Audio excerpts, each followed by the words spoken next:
Reels చేసింది, BTech educated, అందరు అమ్మాయిలాగా ఎలా ఉండాలో అలా జోవియల్ గా ఉంది, కాలేజ్కి వెళ్ళింది, రీల్స్ తీసుకుంది సోషల్ మీడియాలో. ఆ అమ్మాయి అలా ఉంది అమాయకంగా.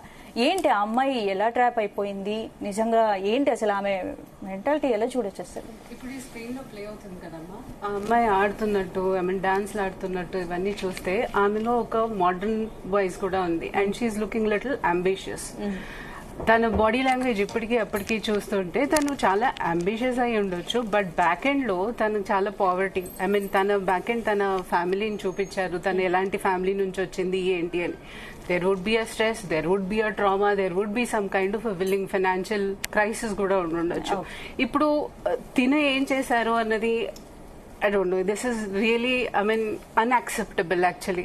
ఆవిడన్నట్టు నిజంగా అఘోరీలు అన్న వాళ్ళు పెళ్లి చేసుకోరు, and they are completely spiritual energies. మనందరికీ తెలిసిన విషయమే. అసలు ఎంత అంటే ఇప్పుడు ఎలా అనిపిస్తుంది అంటే, దేవుడు అంటే మనకు చాలా నమ్మకం. అందరికీ బాధలు ఉండొచ్చు, ఏమైనా ఉండొచ్చు, ఫస్ట్ తలుచుకునేది ఇవన్నీ తీర్చాలని దేవుడు. అలాగే వాళ్ళ రిసోర్స్ ఎలా వస్తుందని అంటే, ఎవరైనా నిజంగా దేవుడికి దగ్గరలో ఉంటే నెక్స్ట్ బాబాలే వస్తారు.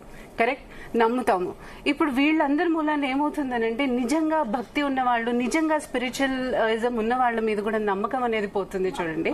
సో ఇక్కడ ఈ అమ్మాయికి వచ్చేసి మేబీ అలాంటి కండిషన్ లో తను ఈ అఘోరిని ఎవరైతే తను ఇచ్చేశాడో, హిప్నాటిక్ డ్రగ్స్ అయితే ఏదో వీళ్ళు వాడేది ఏంటంటే ఓపియం, క్యానిబస్, అండ్ దెన్ దాంతో పాటు ఏంటంటే దతూరా, అలాంటి డ్రగ్స్ తీసుకోవటం మూలాన దాని మూలాన కూడా వశం చేసుకునే ఛాన్సెస్ ఉండుండొచ్చు. సో దాని మూలాన ప్లస్ తనకు ఫైనాన్షియల్ ఇబ్బంది ఉంటే నేను నీకు చాలా ఫైనాన్స్ ఇస్తాను అన్నట్టు అన్నారు. నిజంగానే అది కూడా ఒక పాజిటివ్ పాయింట్ తనకి అనిపించిందేమో. అండ్ ఇది చూస్తుంటే చాలా డ్రామాటిక్ గా ఉంది. First of all film story నడుపుతున్నారు. యాక్చువల్ గా దాదాపుగా 15 రోజుల నుంచి వీళ్ళ చర్చ ఎక్కువ అవుతుంది. They are the 100% attention seekers, histrionic అనొచ్చు. And then this fellow, I mean sorry, నేను ఆయన్ని అలా సంబోధిస్తున్నానని కాదు, because it's really a wrong thing. And narcissism ఉండొచ్చు. గ్రాండ్ అంటే తన దేవుడు, తనే ఇది, తన పెద్ద మహిమ గలవాడు అనేసి జనాల్ని ఆకర్షింపజేయడం అనమాట.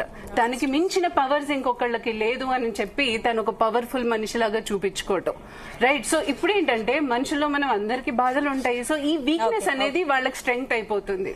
సో ఎవరినన్నా ఎలా అన్నా ఆడిచ్చొచ్చు, ఎవరినన్నా ఎలా అన్నా చేసి, ఆ వీక్నెస్ ఆ పాయింట్ ఉంటుంది చూడండి, అక్కడ పట్టుకుంటారు. సో అతను చేసింది తప్ప అదే ఉండొచ్చు. ఇప్పుడు ఈ అమ్మాయిని పెళ్లి చేసుకొని అంత దూరం వెళ్లిపోయాడు కదా, సో ఇది ఎస్కేప్ అయి ఉండొచ్చు. అంటే తను నిజంగా తప్పు చేసి భయంతో పారిపోయి ఉండొచ్చు. ఇప్పుడు నేను అక్కడ బతుకుతాను, కేదార్నాథ్ లో బతుకుతాను, ఇక్కడ బతుకుతాను అని అంటే. అండ్ ఇంకోటి ఏంటంటే థ్రెటన్. నువ్వు ఎవరికి థ్రెటన్ చేస్తున్నావు? ఇక్కడ సమాజానికి ఏం థ్రెటన్ చేస్తున్నావు? నువ్వు ఉంటేంటి పోతేంటి, వాళ్ళకి జీవితం అన్నది ఎక్కడ ఆగిపోదు కదా ఎవరికి. సో వాళ్ళలో ఐ మీన్ టు సే వాళ్ళకి అర్థం కావట్లేదు ఆ విషయం. ఇక్కడ వాళ్ళ గురించి చర్చిస్తున్నామంటే మనం మెసేజ్ ఏమిస్తున్నాం సమాజానికి, ఏమిస్తున్నాం? సో ఇవన్నీ తప్పు చేయడానికి ఇక్కడ డిబేట్స్ ఎగ్జాక్ట్లీ అది వాళ్ళు చేస్తున్నారు. సమాజానికి ఇది తప్పు అనేది కన్వే చేస్తున్నాం.